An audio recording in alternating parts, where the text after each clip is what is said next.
Huu ni mwezi mtukufu, ni mwezi wa kumwabudu Mwenyezi Mungu, mwezi wa kutenda haki, lakini yeye refa anaonekana kabisa huu mwezi haujali wala ufikirii hata kidogo.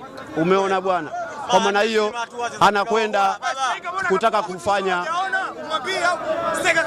tuonekane kama vile sisi labda ni watu ambao hatuna adabu kwenye jamii, lakini ni watu ambao tuna akili zetu na tunaamini jamii yetu inatukubali na kila kitu. Niwashukuru mashabiki wote waliokuja uwanjani na kutusupport. Umeona bwana, lakini kauli yangu mbiu ni ile ile, kama nchi ina haki, ina uhuru wake, basi tupewe haki yetu. Yeah. Na ni tukio gani ambalo wewe labda limekukwaza ukaona refa hili hajatendesha haki? Tuondoke bana.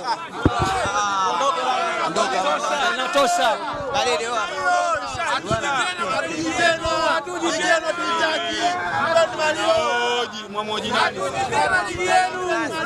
Hatujitena